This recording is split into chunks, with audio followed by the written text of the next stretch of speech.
Punta tayo dito sa aking sabunan. Ayan ang aking munting sabunan na medyo magulo. Sobrang init ngayon dito sa Norway, guys. At talagang wala ako sa mood gumawa ng sabon. Kaya dito ay medyo makalat sa ating gawaan ng sabon ngayon. Pero dahil nga nagmamadali kayo, gusto nyo na ipakita ko sa inyo kung paano gumawa ng shampoo. Hindi rin ako marunong gumawa ng shampoo.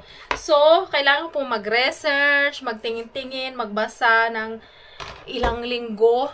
Hanggang ngayon, talagang gagawa na ako ng shampoo. Feeling ko kaya ko na. So, may mga recipe naman na pwedeng makuha sa online. Kaya lang, iba pa rin talaga na alam mo kung para saan yung mga ingredients na yon. Alam mo kung ano ingredients yung safe gamitin.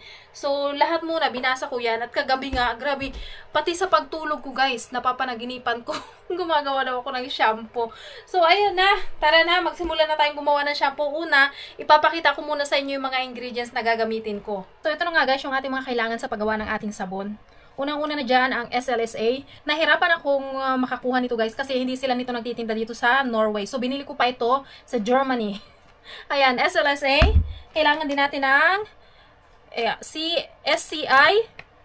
SCI powder. Kailangan din natin ng citric acid. Kailangan natin ng rice flour. Cocamidopropyl. Ang hirap basahin ng mga pangalan nila. Ayan. Cocamidopropyl betaine. Ito naman ay polyquaternium 7. So, ang hirap basahin. Bahala na kayo mag-correct kung mali ang pagkasabi ko. May vitamin E tayo. Optifen Plus. Balok-balok na ang dila ako.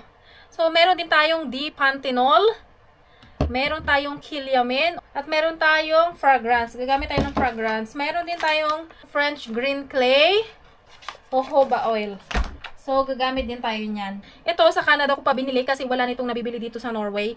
Tapos, ito namang D-panthenol. Ayan, galing pa ito sa Poland. In-order ko sa Poland.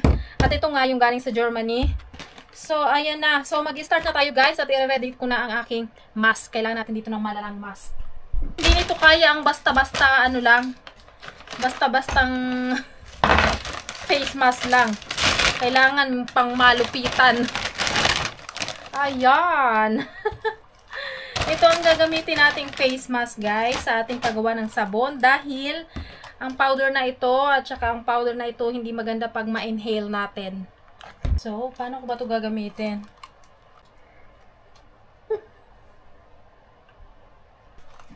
Oh.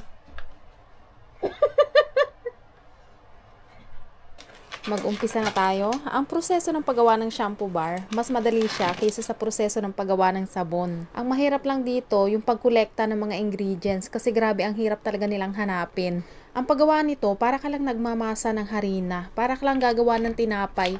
Pagsamasamahin mo yung lahat ng dry ingredients, tapos pagsamasamahin mo yung wet ingredients, and then i-combine mo lang sila, and then masahin mo. Ganun talaga, parang gumawa ka lang talaga ng tinapay.